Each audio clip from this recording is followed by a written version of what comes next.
खरं तर महाराष्ट्राला पुरोगामी महाराष्ट्र असं म्हटलं जातं, कारण फार मोठ्या संतांची इथे नांदीच आहे। यामध्येही अनेक संस्था या कार्य करत आहेत, ज्यामध्ये समाजाचं जनजागृतीकरण असेल किंवा कुठलाही समाज कोणत्याही भागाकडे झुकतं माप घेऊन असेल किंवा कुठल्या तरी वेगळ्या अंधश्रद्धेमध्ये जगत असेल तर त्याला बाहेर काढण्यासाठी देखील अनेक समाज किंवा अनेक संस्था या कार्य करताना दिसतात। आज आपण आपल्या या विचार मंचावरती अखिल भारतीय अंधश्रद्धा निर्मूलन समिती यांच्या अनेक कार्यकारिणी सभासदांबरोबर संवाद साधणार आहोत आणि जाणून घेणार आहोत की नेमकी अखिल भारतीय अंधश्रद्धा निर्मूलन समिती कशा पद्धतीने कार्य करते। यामध्ये अनेक विषय आहेत, जसे की बुवाबाजी झाला किंवा दाभोळकर पानसरे यांचा जो खून झाला ते प्रकरण आहे।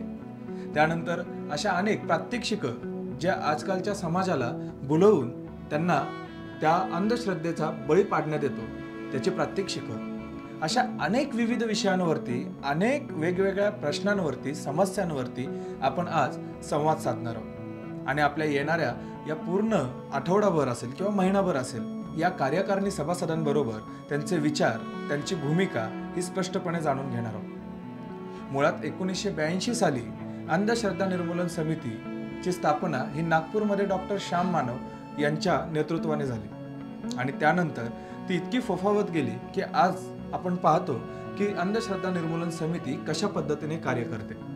अर्थात टीकाही त्यावरती होतच असते आणि त्या टीकेलाही ही समिती कशा पद्धतीने पाहते हे आपण आपल्या या भागात बघणार आहोत। चला तर मग वेळ न घालवता आपण सर्वांबरोबर संवाद साधायला सुरुवात करूयात।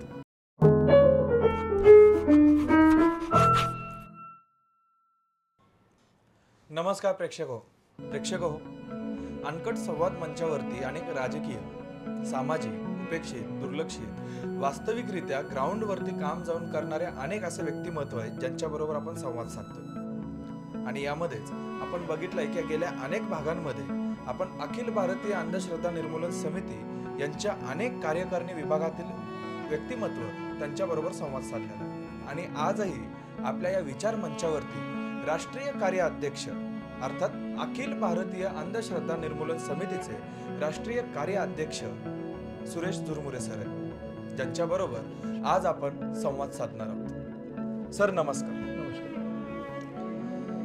सर, प्रेक्षकांना सांगताना मी सांगितलं की आम्ही फक्त व्यक्तिमत्व जे आहेत त्या वेगळ्या वेगळ्या व्यक्तिमत्वांबरोबर संवाद साधतो आणि अंधश्रद्धा निर्मूलन समितीच्या अनेक व्यक्तिमत्वांबरोबर आम्ही संवाद साधलेला आहे आणि त्यांच्या दृष्टिकोनातून त्यांचे विचार किंवा त्यांची जी भूमिका आहे अर्थात अनिसची जी भूमिका आहे ती आपण प्रेक्षकांसमोर वारंवार दाखवतो आणि ती मांडलेली आहे आणि आज आपण आपल्याबरोबर संवाद साधतो या विचार मंचावरती जी रोखठोक जो विषय आहे तो आपल्या या कार्यक्रमाचा आहे हे अर्थात आपल्यालाही माहीतच आहे। तर सर, पहिला जो माझा प्रश्न आपल्यासाठी असणार आहे की एकंदरीत अखिल भारतीय अंधश्रद्धा निर्मूलन समिती ही काय पद्धतीने कार्य करते आणि या मागचे तिचं उद्दिष्ट हे कशा पद्धतीचं आहे याची जी भूमिका आहे अर्थात अनिसची जी भूमिका आहे ती आपल्यातून थोडक्यात स्पष्ट करा। फार चांगला प्रश्न विचारलेला आहे।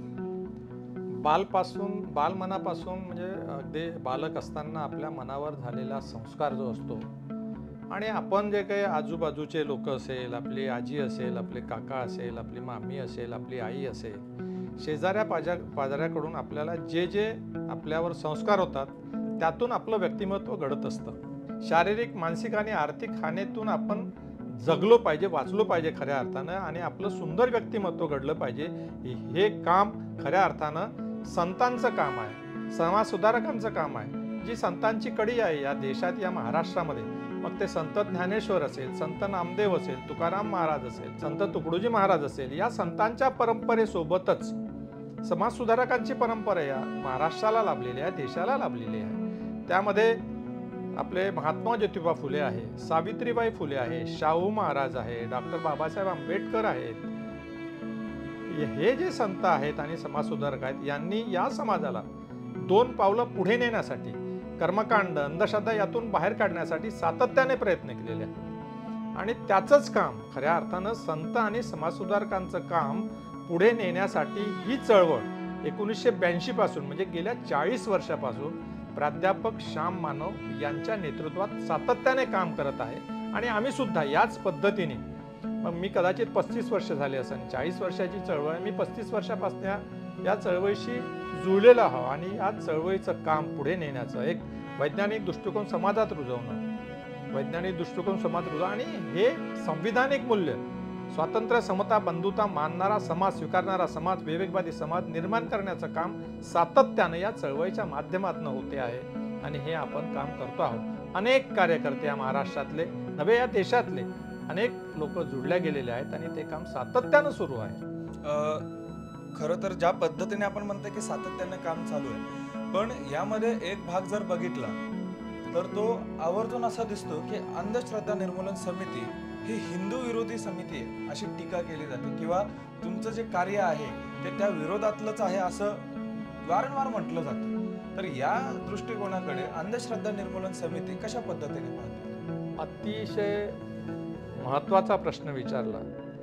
सध्या अनेक पुरोगामी विचाराचे म्हणजे एकदा आपली जी काही घटना तयार झालेली आहे, समता, स्वातंत्र्य, बंधुता मानणारा समाज निर्माण होण्याकरता आहे आणि चातुर्वर्ण व्यवस्थेचा पगडा या समाजावर निर्माण करण्यासाठी सातत्याने एक गट प्रयत्नशील असतो, जो या समाजाच्या भांडवलावर स्वतःचं अस्तित्व टिकवून ठेवणे म्हणजे चातुर्वर्णी व्यवस्था टिकवून ठेवण्यासाठी सातत्याने जे प्रयत्नशील असतात अशी व्यवस्था एकीकडे काम करते. शिका, संघटित व्हा आणि संघर्ष करा हा मूलमंत्र आम्हाला डॉक्टर बाबासाहेब आंबेडकरांनी दिलेला आहे आणि पण दुसरी जी व्यवस्था आहे ती सातत्याने आणि त्याचा फायदा हे राजकीय नेते घेतात आणि यातून बाहेर काढण्यासाठी खऱ्या अर्थाने ही चळवळ काम करते आहे. आणि म्हणून आम्हाला असं म्हणायचं आहे की चातुर्वर्णीय व्यवस्था बाहेर निघाल्याशिवाय खऱ्या अर्थानं हा समाज बाहेर निघणार नाही आणि जो व्यक्ती या समाजाला 2 पावलं पुढे नेण्याकरता काम करेल त्याला हे सहन करावं लागते आणि त्याच्या विरोधात हे जे काही चातुर्वर्ण व्यवस्था टिकवून ठेवण्याची ब्राह्मणवादी व्यवस्था काम करते त्याला शह देण्याची जबाबदारी तुम्हाला सगळ्यांची आहे. या निमित्तानं मी या ठिकाणी आव्हान करेन, सांगेन. एकीकडे आपल्याला ज्यांनी संविधान दिलेलं आहे म्हणजे ज्या संतांना आणि समाजसुधारकांचा मी उल्लेख केला त्यांनी 2 पावलं पुढे नेण्याकरता कर्मकांडातून, अंधश्रद्धेतून माणसाला बाहेर काढण्याकरता सातत्याने काम करलं. असे 2 वर्ग असं व्यवस्थित काम करतात. म्हणजे हा देश मी हिंदू जन्मात जन्मलो, परंतु मला माहिती नाही ना, कारण मी अक्षता ठेवून माझ्या आईवडिलांनी जे काही जवळ आले असेल आणि त्यातून माझी निर्मिती झाली असेल, मी अक्षता नाही ठेवले मी कोणत्या धर्मात जन्म घ्यावा, मी हिंदू धर्मात जन्म, हा एक योगायोग आहे. हा भारत देश आहे, या भारतामध्ये हिंदू राहतात, हिंदू राष्ट्र संबोधलं जातं याला. आणि आता काही नवीन सर्वे झाला, आपण चीनला मागे टाकलं, 140 करोडपेक्षा अधिक संख्या असणारा हा भारत देश आहे आणि या भारत देशामध्ये 18 ते 20% मुस्लिम आहे, 7-8% ख्रिश्चन असेल. म्हणजे एकूण जवळपास 140 करोड पैकी 25 करोड बाकीचे असेल, 115 करोड हिंदू आहे.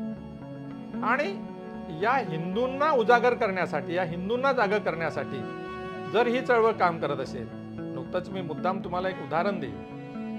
आत्ताच या नागपूर सिटीमध्ये धीरेंद्र शास्त्री नावाचा एक महाराज आहे. रेशीमबागमध्ये त्यांचं राम भक्ती म्हणून एक प्रवचनचा कार्यक्रम ठेवला आणि या ठिकाणी जाणारा, कारण ते हिंदू आहे, या ठिकाणी जाणारा मॅक्झिमम हिंदू आहे, लाखोची गर्दी त्या ठिकाणी होती. गाव पातळीवरून तर शहरापर्यंतचे त्या ठिकाणी लोक त्या ठिकाणी त्यांचे भक्त आले होते. राम हा हिंदू आहे, हिंदूचं दैवत आहे असं मानतो. आम्हाला रामाला आणि आमच्या समितीची भूमिका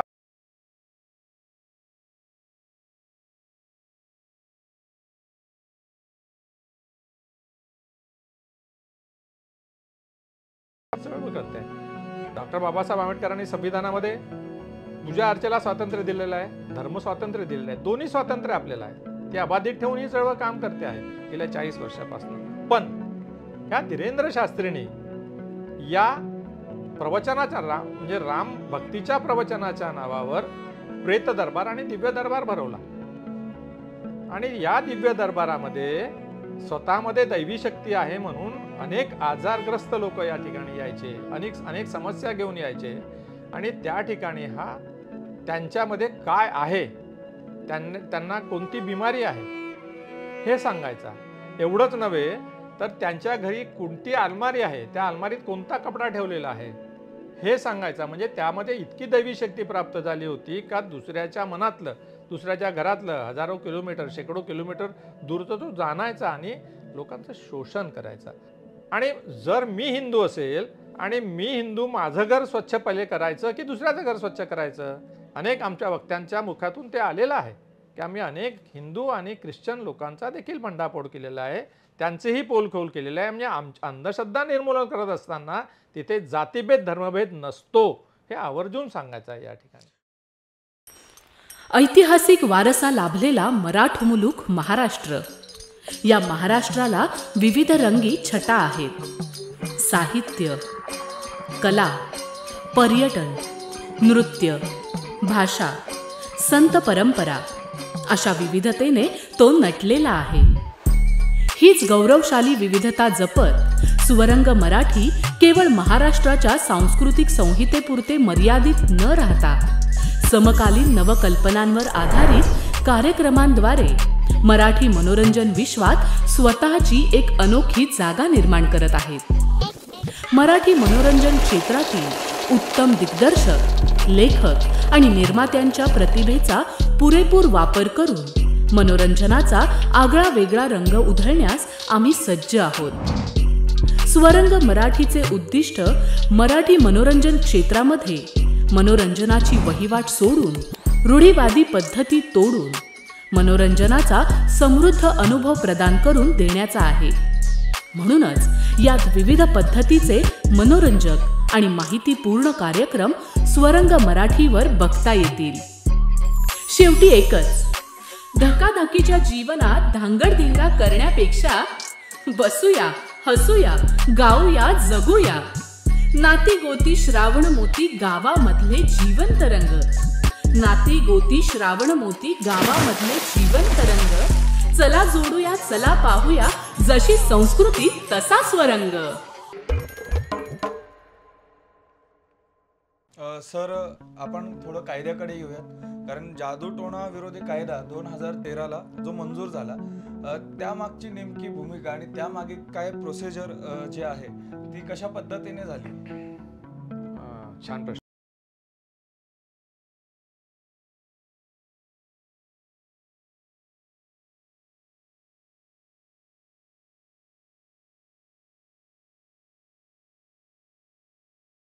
पुन्हा अधिक जुळल्या गेलेत.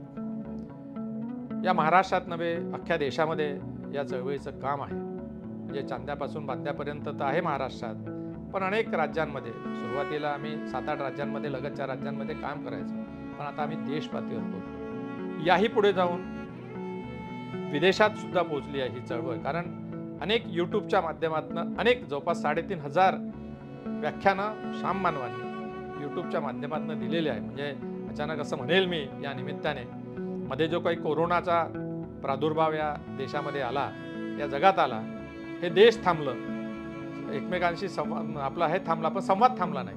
मग या यूट्यूबच्या माध्यमातून अख्ख्या जगभर हे सगळं पोचलं.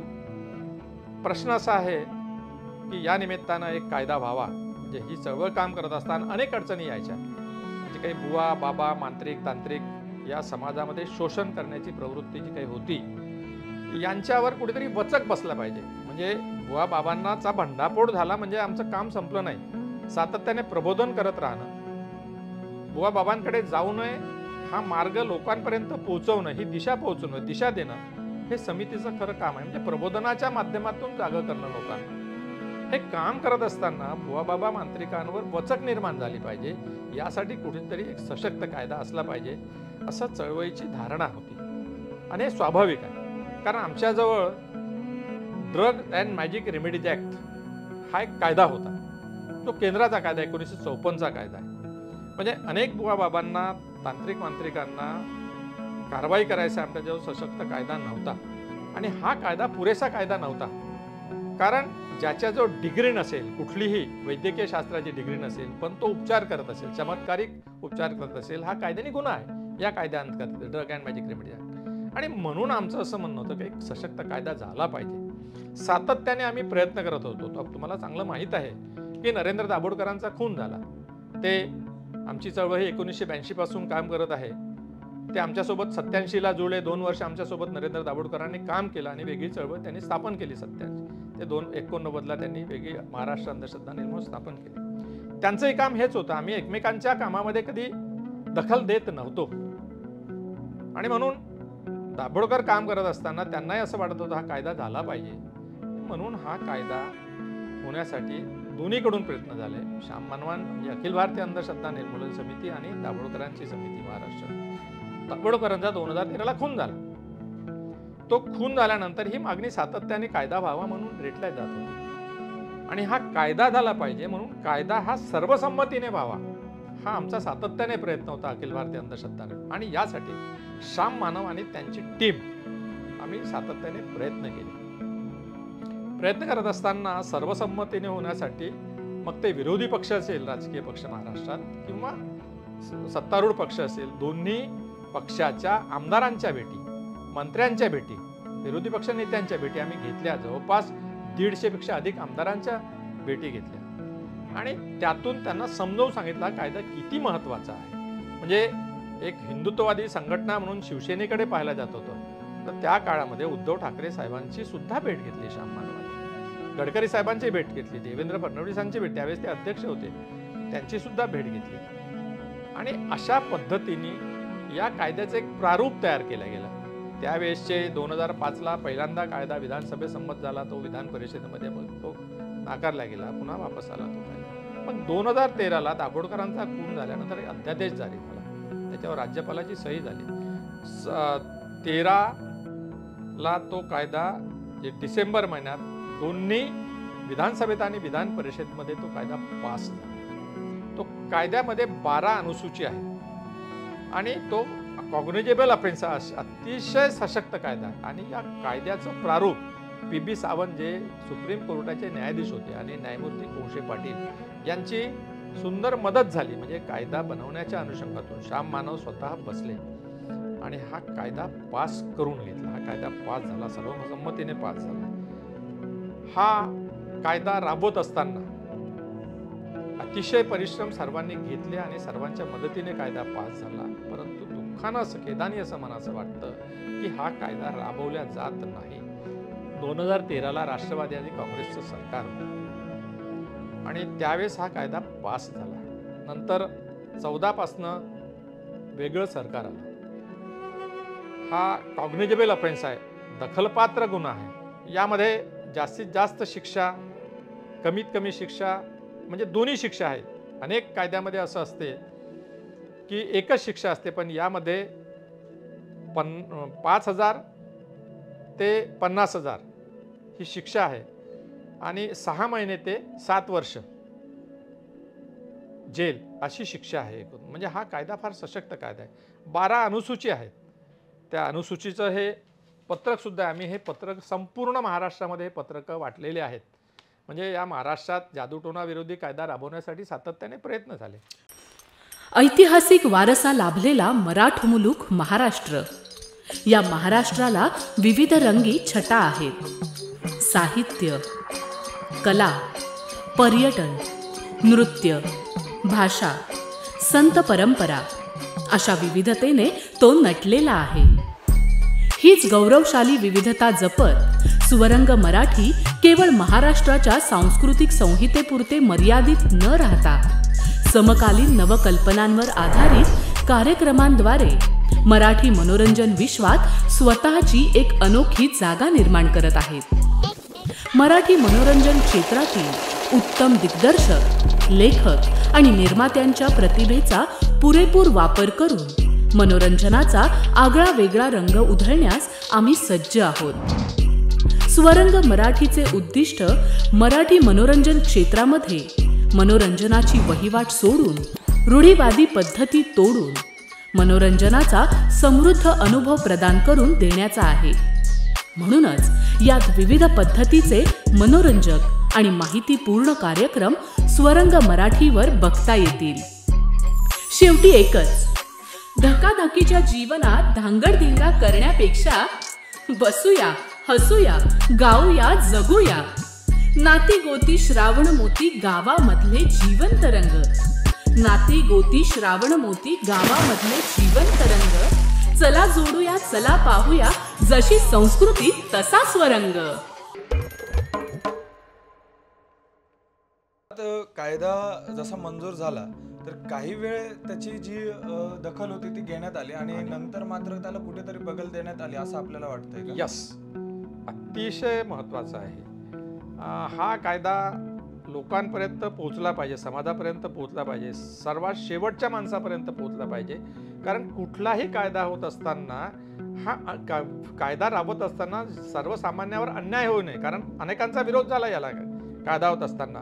हा आमचा कायदा आमच्या पूजा अर्चेला स्वातंत्र्य हिरावून घेणारा कायदा आहे, आम्हाला सत्यनारायणाची पूजा करता येणार नाही, जशी पंढरपूरला वारी जाते त्या वारीला विरोध होईल, असं अनेक वारकऱ्यांनी सुद्धा. कारण हे वारकऱ्यांचं हे महाराष्ट्र आहे, पंढरपूरची वारी दरवर्षी निघते, सर्वांना आपल्याला माहीत आहे, परंतु विरोध होईल. पण आम्ही त्यांना समजून सांगितलं की अजिबात नाही, हा कायदा संविधानिक दृष्ट्याच बनवलेला गेलेला आहे. पूजा स्वातंत्र्य आहे, पूजा अर्चेला स्वातंत्र्य आहे, धार्मिक स्वातंत्र्य याच्यात. पण जे खऱ्या अर्थानं शोषण होते, जी लुबाडणूक होते त्या विरुद्ध आहे. आम्हाला पूजा अर्चेला कोणालाही विरोध करण्याचं काही कारण नाही. आणि तसेच मुद्दे ज्या 12 अनुसूची आहे त्या अनुसूचीमध्ये स्पष्ट नमूद केलेलं आहे. भूत, भानामती, जादूटोणा, मंत्रतंत्र, करणी, शकून, अपशकून, नशीब, फलज्योतिष्य हे जे कर्मकांड आहेत, ह्या अंधश्रद्धा आहेत, या विरोधात हा कायदा आहे. बुवा बाबांकडून शोषण होत असेल, लुबाडणूक होत असेल, या विरुद्ध हा कायदा आहे. पण हा कायदा राबवत असताना अजित पवार त्यांनी त्यावेळेस आम्हाला 1 करोड रुपये मंजूर केले सामाजिक न्याय विभागाच्या अंतर्गत. ते पैसे आम्हाला नाही, आम्ही नाही घेतलेले, सामाजिक न्याय विभागाच्या माध्यमातून हा कायदा शेवटच्या टप्प्यापर्यंत पोहोचला पाहिजे. मग ते जो दक्षता अधिकारी असणार होता, वर्ग 1चा अधिकारी, जो दक्षता अधिकाऱ्यांच्या मार्फत त्याची तक्रार त्यांच्याकडे आपण जे देत असतो तो दाखल करणार आहे, गुन्हा दाखल करणार आहे आणि तो नंतर कोर्टात जाणार आहे प्रकरण. त्यांचं ट्रेनिंग झालं पाहिजे. कारण त्यांच्यापर्यंत कायदा, अनेक कायदे होतात पण ते राबवण्याची यंत्रणा बरोबर नसते, त्यांच्यापर्यंत योग्य रीतीने कायदा पोहोचत नाही. आणि म्हणून आम्ही टोटल महाराष्ट्रामध्ये 40 कार्यशाळा घेतल्या पोलीसच्या. म्हणजे त्या ठिकाणी IPS अधिकाऱ्यापासून म्हणजे कमिशनर पासून तर पोलीस जमादारापर्यंतचे लोक होते. आम्ही संपूर्ण या 36 जिल्ह्यामध्ये 35 जाहीर सभा घेतल्या. त्या जाहीर सभेचे प्रमुख वक्ते, त्या मुख्य संयोजकाचा मी होतो. कारण त्या कायद्यामध्ये जी काही एक राबविणारी यंत्रणा आहे, म्हणजे त्याला PIMC programme implementation and monitoring committee म्हणतात, जादूटोणा विरोधी प्रचार आणि प्रसार अंमलबजावणी समिती आहे. त्या समितीचे अध्यक्ष हे सामाजिक न्याय विभागाचे कॅबिनेट मंत्री असतात, उपाध्यक्ष हे राज्यमंत्री असतात. त्या ठिकाणी सहअध्यक्ष म्हणून प्राध्यापक श्याम मानव आहे. त्याचे पदसिद्ध सचिव हे कमिशनर असतात, जे मुंबईला असतात. संपूर्ण महाराष्ट्राची धुरा सामाजिक न्याय विभागाची ज्यांच्या अंतर्गत असते. त्याचा सदस्य 2014ला ही 12 ऑगस्ट 2014ला ही समिती झाली, त्याचा सदस्य मी देखील आहे. अशासकीय सदस्य आहेत प्रत्येक विभागाचे. त्या ठिकाणी सेक्रेटरी दर्जाचे म्हणजे IAS लोक आहेत आणि त्यांच्या माध्यमातून हा कायदा लोकांपर्यंत पोहोचला पाहिजे, ही आपली सगळी यंत्रणा निर्माण झाली. त्याला मान्यता मिळाली, 1 करोड रुपये मंजूर झाले. सामाजिक न्याय विभागापासून मी तुम्हाला जे काही सांगितलं आता की 36 जिल्ह्यात 35 जाहीर सभा झाल्या. त्या जाहीर सभेमध्ये जवळपास 2000 ते 10,000 पर्यंत लोक असायचे. जंगी जाहीर सभा झाल्या संपूर्ण महाराष्ट्रात. 40 पोलीस ट्रेनिंग झाले. एवढंच नव्हे, शाळा महाविद्यालयाचे या ठिकाणून विद्यार्थी आणि शिक्षक घडताय. अजूनही अनेक शिक्षक असे आहेत की या जगात कुठेतरी भूत असते, कुणीतरी जादूटोणा करणे होऊ शकते, त्याचं अस्तित्व असते असा मानणारा जर शिक्षक असेल, तो विद्यार्थ्यांपर्यंत काय पोहोचवल. आणि विद्यार्थी खऱ्या अर्थाने या देशाचा पुढला आधारस्तंभ आहे, तो योग्य रीतीने घडला पाहिजे. म्हणून आम्ही शाळा महाविद्यालयामध्ये सुद्धा हा कायदा पोहोचवण्यासाठी प्रयत्न केला. जवळपास या महाराष्ट्रातल्या 500 शाळा महाविद्यालयांमध्ये हा कायदा पोहोचवला सामाजिक न्याय विभागाच्या माध्यमातून. एवढंच नव्हे, हा कायदा योग्य रीतीने पोहोचला पाहिजे म्हणून आम्ही 3 ट्रेनिंग घेतले. म्हणजे कार्यकर्ता प्रशिक्षण कार्यशाळा घेतल्या 5-5 दिवसाच्या. पहिली कार्यशाळा नागपूरला झाली, दुसरी नाशिकला झाली, तिसरी आम्ही तळेगाव दाभाडेला म्हणजे पुणे आणि मुंबई मिळून तळेगाव दाभाडेला घेतली. म्हणजे 3 कार्यशाळा झाल्यात आणि जवळपास 250 कार्यकर्ते, हा कायद्याचे जाणकार कार्यकर्ते आम्ही त्यातून निर्माण केले आणि यांच्या माध्यमातून आम्ही शाळा महाविद्यालयांमध्ये हा कायदा राबवण्याचा प्रयत्न केला. दुर्दैव 2014ला सरकार बदललं, वेगळं सरकार आलं मुख्यमंत्री देवेंद्रजी झालेत, जे नागपूर जिल्ह्यातले आहेत. आपण नागपूर जिल्ह्यामध्ये जे काही हे सुरू आहे सध्या, आणि त्यांच्या माध्यमात देवेंद्र फडणवीस आणि त्यांच्या माध्यमातून आम्ही सुद्धा प्रयत्न केले सातत्याने. स्वतः भेटले, श्याम मानव भेटले, मी सुद्धा त्यावेळेस होतो नागपूरला. हिवाळी अधिवेशनाच्या वेळेस त्यांच्यापर्यंत भेटलो. ते हो म्हणाले, नाही म्हणाले नाही. पण पुढे मात्र काय वाटलं त्यांना माहीत नाही. लोकांना जाग होऊ द्यायचं नाही आहे त्यांना की काय आहे या हे कळायला मार्ग नाही. आणि अजूनही आमच्यामध्ये अंधश्रद्धा कायम असावेत काय असं त्यांना वाटलं की काय, काही सांगता येत नाही. परंतु हा कायदा पुढे 5 वर्ष राबवला गेलेला नाही. पुन्हा सरकार बदललं, दुसरं सरकार आलं, आता आघाडीचं सरकार आलं. पुन्हा आम्ही अप्रोच झालो आणि त्या अप्रोच झाल्यानंतर पुन्हा हा कायदा राबवण्यासाठी अजित पवार साहेबांनी पुढाकार घेतला. ते अर्थमंत्री आणि उपमुख्यमंत्री होते. पुन्हा हा प्रकल्प आम्ही त्यांच्याकडे टाकला. म्हणजे आशा वर्कर पासून म्हणजे शासकीय यंत्रणा, निमशासकीय यंत्रणा आणि सर्वसामान्य नागरिकांपर्यंत हा योग्य रीतीने कायदा पोहोचवण्याकरता आम्ही प्रकल्प टाकला. तो प्रकल्प मंजूर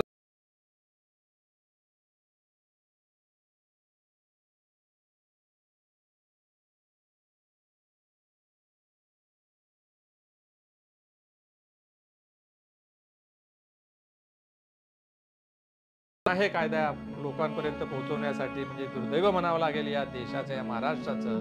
कारण लोकांना जागा होऊ द्यायचा की नाही होऊ द्यायचा काही कळत नाही या सरकारचं. आणि पुन्हा हे कायद्याचं काम थांबलेलं आहे. आम्ही प्रयत्नशील आहोत. आम्हाला असं वाटते खऱ्या अर्थानं की या संतांचं आणि समाजसुधारकांचं काम हे पोचलं पाहिजे आणि खऱ्या अर्थानं हा कायदा पोचला पाहिजे. हा कायदा म्हणजे लोकांचं प्राण वाचवण्यासाठी कायदा आहे. अजून या देशात नरबळी होत आहेत, ते थांबले पाहिजे. सर्वसामान्यांचं शोषण थांबलं पाहिजे या कायद्याच्या माध्यमातून. या बुवाबाबा तांत्रिक मांत्रिकावर एक वचक निर्माण झाली पाहिजे आणि एक सुजलाम सुफलाम वैज्ञानिष्ठ विवेकवादी समाज निर्माण झाला पाहिजे, अशी आमची तळमळ आहे कार्यकर्त्यांची. आम्ही ते सातत्याने प्रयत्न करत आहोत. पाहूया किती यश येते ते. या पद्धतीने आमचं काम सुरू आहे. खरं तर ज्या पद्धतीने आपण संवाद साधताय, हा संवाद आपला पुढील भागात देखील असाच आपल्याला सुरू ठेवायचा आहे. आपल्या या बोलण्यातून एक गोष्ट जाणवते आणि ती म्हणजे आहे की प्रत्येक वेळेस शासन दरबारी निराशा पदरी पडतीये. कारण कायदा मंजूर झाल्यानंतरही त्याची अंमलबजावणी तेवढ्या ठोस पुराव्यानिशी किंवा तेवढ्या प्रखर्षाने होताना दिसत नाही, असं आपलं एकंदरीतच मत आहे. सुरेश सर जे आहेत ते आपल्याबरोबर पुढील भागात देखील असणार आहेत आणि पुढील भागातही आपण त्यांच्याबरोबर रोखठोक असा संवाद साधणार आहोत. तर प्रेक्षक हो, तोपर्यंत तुम्ही पाहत राहा न्यूज अनकट, बातमी जशीच्या तशी.